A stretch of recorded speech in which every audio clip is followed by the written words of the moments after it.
استقبال ہے آپ کے اپنے یوٹیوب چینل آل اردو ایگزامس میں۔ اگر آپ چینل پر نئے ہیں تو چینل کو سبسکرائب کریں، ویڈیو کو لائک اور شیئر ضرور کریں تاکہ ہر آنے والی ویڈیو آپ تک آسانی سے پہنچتی رہے۔ تو پیش ہیں آپ کی خدمت میں مغربی تنقید سے متعلق 10 معروضی سوالات کے جوابات۔ تو شروع کرتے ہیں آج کا ویڈیو۔ پہلا سوال، ادب کا پہلا اور آخری مقصد مسرت بہم پہنچانا ہے، یہ قول کس کا ہے؟ تو اس کا صحیح جواب آپشن 4 ڈی لان جائنس کا یہ قول ہے۔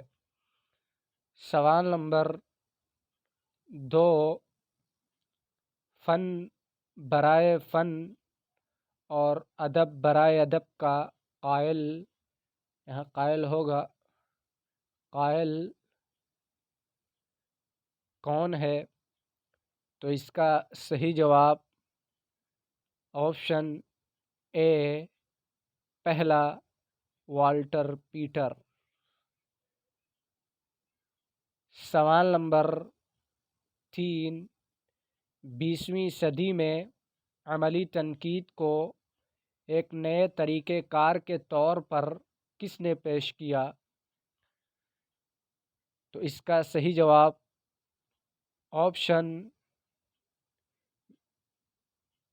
سی تیسرا آئی اے ریچرڈس۔ اس کا آپشن سی تیسرا درست ہے۔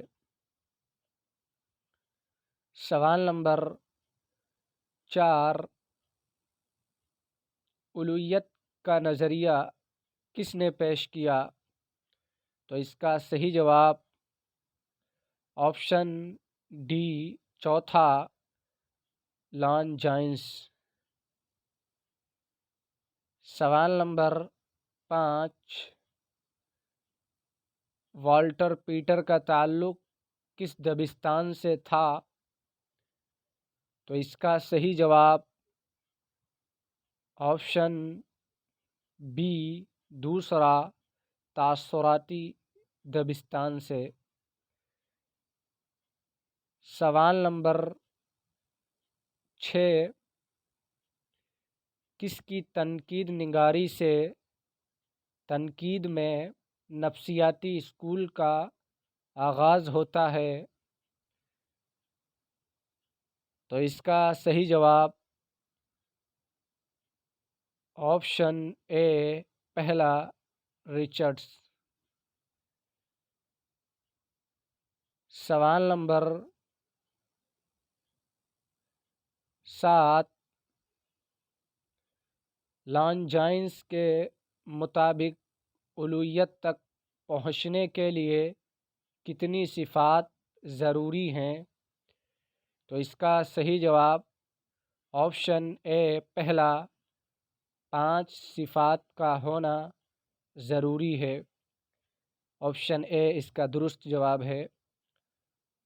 سوال نمبر 8، کس مغربی نقاد نے المیہ کو تمام اصناف ادب کا جوہر کہا ہے؟ تو اس کا صحیح جواب آپشن 4 ڈی ارسطو۔ سوال نمبر 9، سائنس اور شاعری کس کا مضمون ہے؟ تو اس کا صحیح جواب آپشن بی دوسرا آئی اے ریچرڈس، یہ ریچرڈس کا مضمون ہے۔ سوال نمبر 10 اور آج کا آخری، ادب و شاعری کو تنقید حیات کا نام کس نے دیا ہے؟ تو اس کا صحیح جواب آپشن اے پہلا میتھیو آرنلڈ۔ اس کا یہ صحیح جواب ہے آپشن اے۔ تو آج کے لیے اتنا ہے، پھر ملتے ہیں اگلی ویڈیو میں، تب